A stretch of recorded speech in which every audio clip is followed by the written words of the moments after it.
asalaamaaleykum mbokk yi ñu amaat mbégte lool di kat ak yéen ci xibaaru météo yi fi ñuy tàmbalee ci wàllu gànnax bi la ci wàllu géej gi indi nañ gànnax boo xam ne am na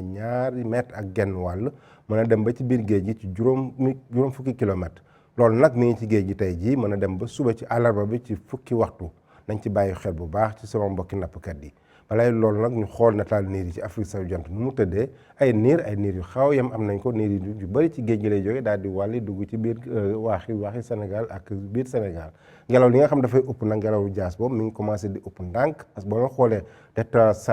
Sahara bi mu ngi indi ngelaw lu wow boo xam ne laal na ko tey Sahara bi ak ferlo bi yëpp taat yi ci guddi jëm ci ëllëg ñu xool nu muy demee ci wàllu seddaay guddi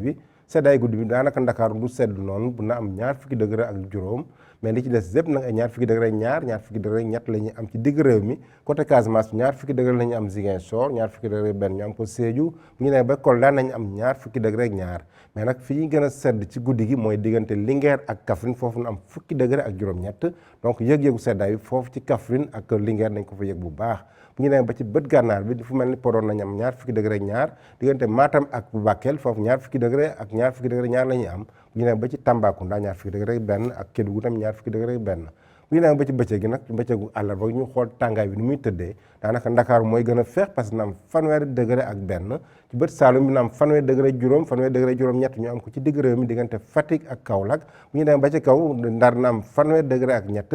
30 degré juróom-ñett ñu am ko Linguère mais tàngaay bi mi ngi gën a fesee diggante Matam mu am 40 degré 30 degré juróom benn ñu am ko diggante Matam ak fële Podor ak Bakel bët Saalum bi ak sow réew mi Tambacounda na am 30 degré juróom-ñaar Kédougou am 30 degré ak juróom benn donc mbokk yi tàngaay bi fes na bu baax fes na par rapport ak démb mais nag du tere ba tey ñu fàttali leen rek xibaar bi nga xam ne jox nañ ko ci géej gi mooy gànnax bi nga xam ne am na 2 mètre ak genn wàll mën a dugg ba ci waaxu géej gi mu am juróom fukki kilomètres ci géej gi donc nag sama mbokki nappkat nañ bàyyi xel bu baax ci xibaar boobu bala ñuy dem géej donc mbokk yi loolu la ñu indiloon tey bu leen fàtte suñu site yi pour ay xibaar yoo xam ne gën nañ koo yeesal loolu la ñu indiloon tey di leen dox di daje ba suba ak jàmm wasalaam